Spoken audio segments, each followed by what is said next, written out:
Hello बच्चों, let's see this question and here this question say read the source given below and answer the question that follow। आपको यहाँ पर एक source दिया हुआ है, एक केस स्टडी दी हुई है। आपको इस केस स्टडी को पढ़ना है, सोर्स को पढ़ना है और उसके बेस पे आपको जो यहाँ पे 4 MCQ क्वेश्चन दिए हुए हैं वो आपको सॉल्व करने हैं। ठीक है, तो हम स्टार्ट करते हैं। पहले अपने सोर्स को पढ़ना। सोर्स है manufacturing is the production of goods in large quantity after processing raw material into more valuable products.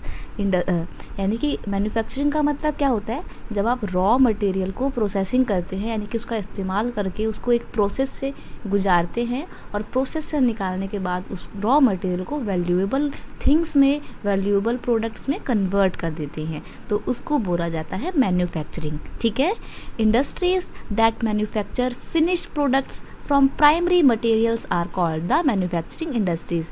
तो वो इंडस्ट्री, वो उद्योग जो कच्चे माल को, रॉ मटेरियल को तैयार माल में कन्वर्ट कर देते हैं, बदल देते हैं, ऐसे इंडस्ट्रीज को बोला जाता है manufacturing industries. Manufacturing industries help in modernising agriculture which forms the backbone of our economy.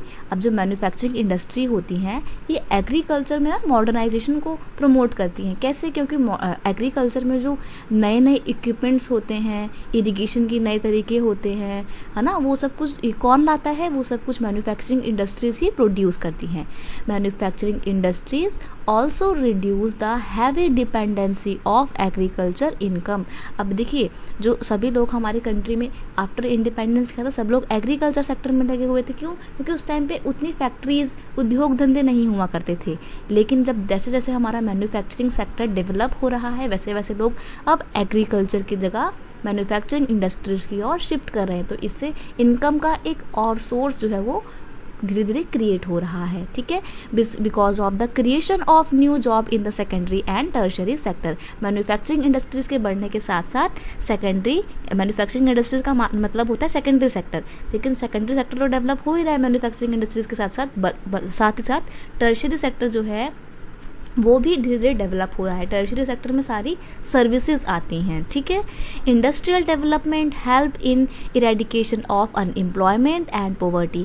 अब जैसे जैसे इंडस्ट्रियलाइजेशन बढ़ेगा, नए नए उद्योग धंधे, इंडस्ट्रीज लगेंगे, तो लोगों को जॉब्स के अलग अलग जगह में जॉब्स क्रिएट होंगी, लोगों को जॉब्स मिलेंगी और जो अनएम्प्लॉयमेंट की प्रॉब्लम है, पॉवर्टी की जो प्रॉब्लम है, हंगर की जो प्रॉब्लम है, वो भी इरेडिकेट होगी सोसाइटी से। Export of manufacture goods expand trade and commerce which help to bring in much needed foreign exchange. अब देखिए, एक और इम्पॉर्टेंस क्या है इन मैन्युफैक्चरिंग इंडस्ट्रीज की, कि ये जो तैयार माल मतलब पूरा जो फिनिश गुड्स को तैयार करती है, जब उस फिनिश गुड्स को हम बाहर की कंट्रीज में बेचते हैं तो उससे हमारे को फॉरेन एक्सचेंज मिलता है, यानी कि दूसरे कंट्रीज की पैसे मिलते हैं। A country with a high level of manufacturing activities become the prosperous. और जो कंट्री, जिस कंट्री का मैन्युफैक्चरिंग डिपार्टमेंट, मैन्युफैक्चरिंग इंडस्ट्रीज बहुत डेवलप होंगी, वो एक प्रॉस्पेरस यानी कि खुशहाल कंट्री होगी, जिसकी जीडीपी ग्रोथ भी बहुत ज़्यादा होगी। क्यों? Because the share of manufacturing sector in the GDP has stagnated at the 17%। यानी कि पूरा जो जीडीपी है ना बेटा 100%, उस 100% जीडीपी में से 70% तो सिर्फ हमारे को मैन्युफैक्चरिंग इंडस्ट्रीज से मिलता है। तो आप इससे अंदाज़ा लगा सकते हैं कि मैन्युफैक्चरिंग इंडस्ट्रीज कितनी इंपॉर्टेंट है हमारी पूरी कंट्री की ओवरऑल ग्रोथ के लिए। The total contribution of industry to the GDP is 27। और अगर टोटल कंट्रीब्यूशन की बात करें, मैन्युफैक्चरिंग इंडस्ट्रीज का सिर्फ 17 है, लेकिन अगर टोटल ओवरऑल कंट्रीब्यूशन की बात करें इंडस्ट्रीज की, तो वो 27% है, यानी कि और भी ज़्यादा है। Out of which 10% come from the mining, quarrying, electricity and gas etcetera. The growth of manufacturing sector had been 7% in the last decade. Since 2003 the growth rate has been 9 to 10%।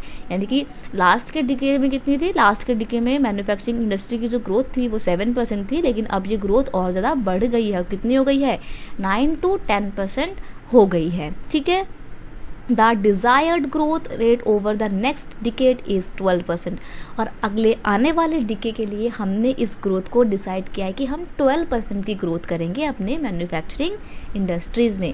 The national manufacturing cooperative competitiveness council, ये एक council है, it has been set up with the objective of improving productivity through proper policy intervention, यानी कि basically पूरा जो manufacturing sector है इसको और ज़्यादा अच्छा करने के लिए, इम्प्रूव करने के लिए एक काउंसिल बनाई गई है। उस काउंसिल का नाम है the national manufacturing competitiveness council. ठीक है, तो ये थी आपकी पूरी केस स्टडी।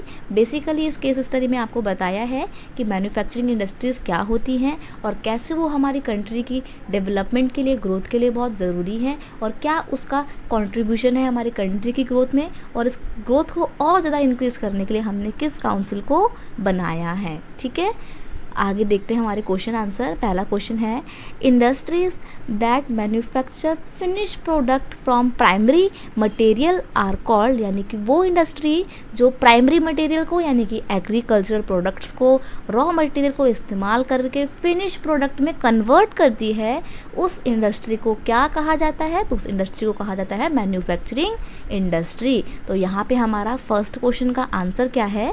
फर्स्ट क्वेश्चन का आंसर है ए। ठीक है, क्वेश्चन नंबर 2 है आपका, हाउ इंडस्ट्रियल डेवलपमेंट हेल्प, जो इंडस्ट्री का डेवलपमेंट है वो कैसे हमारी हेल्प करता है? Generating foreign currency in economy, हमारी इकॉनमी में फॉरेन करेंसी को लेकर आता है। तो ये बिल्कुल सही बात है, जब हम तैयार माल को बाहर बेचते हैं तो बाहर का पैसा मिलता है हमें। ठीक है, नेक्स्ट है reducing burden of agriculture and creating new jobs, तो ये भी बिल्कुल सही है भाई, नए नए जॉब्स के अवसर आ रहे हैं, अपॉर्चुनिटीज़ हो रही हैं। अब लोगों के पास ये थोड़ी कि सिर्फ आपको खेती करनी पड़ेगी, नहीं, आप चाहे तो आप इंडस्ट्री में भी काम कर सकते हैं, तो नया जॉब आ रहा है।